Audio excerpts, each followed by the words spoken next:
నేను మాచవరం బీరప్ప గుడి విషయంలో ఒక పాంప్లెట్ పంచిన దానికి సమాధానంగా అది ఏ ఒక్క వ్యక్తి అభివృద్ధి చేసింది కాదు.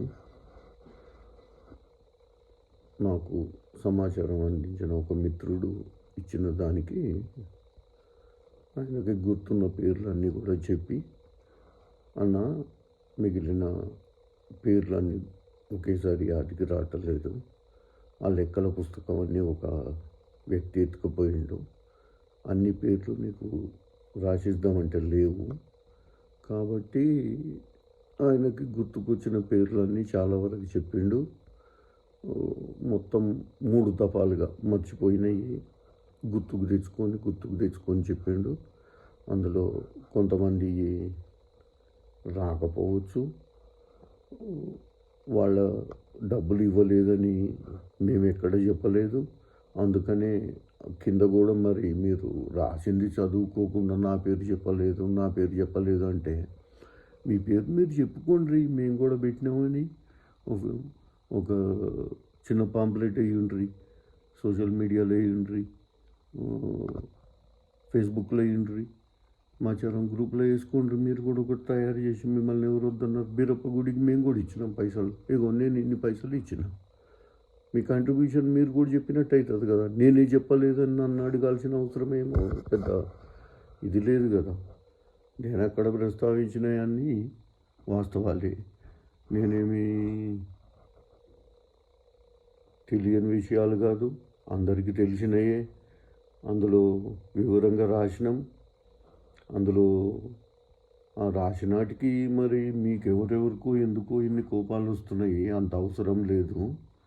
ఇక ఇప్పుడు ఈ వీడియోలో చిన్నగా ఖాళీ బీరప్ప గుడి విషయం ఎవరి పేర్లన్నా రాలేదని బాధపడుతుంటే మీరు కూడా ఒక వీడియో చేసి మీ పేర్లు చెప్పుకోండి.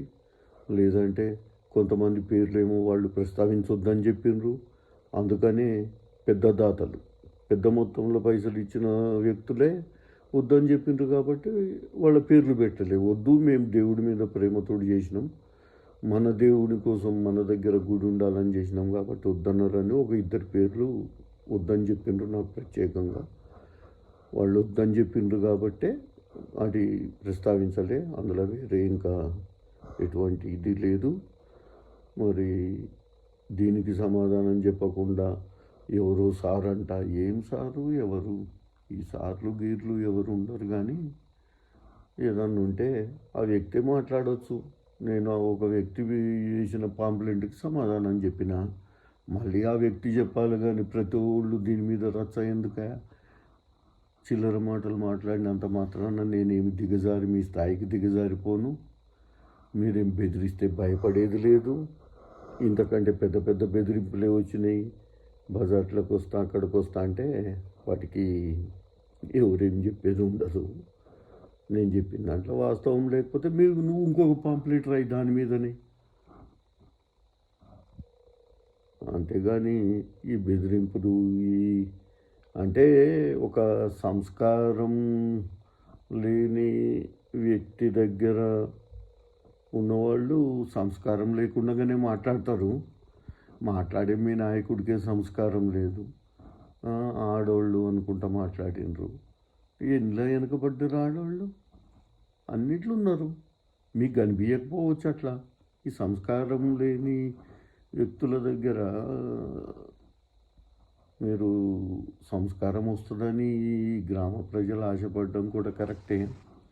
ఇక ఎట్లాగో వీళ్ళు గెలవకముందే ఫేస్బుక్లా వీటిల్లా మన గ్రూపులల్లో హల్చల్ చేసుకుంటా ఇంతగానం ప్రజలను బెదిరిస్తుండ్రు. రేపు మీరు ఓట్లు వేస్తే మీ పరిస్థితి ఏమవుతుంది? అన్ని జర ఆలోచన చేసుకోండి.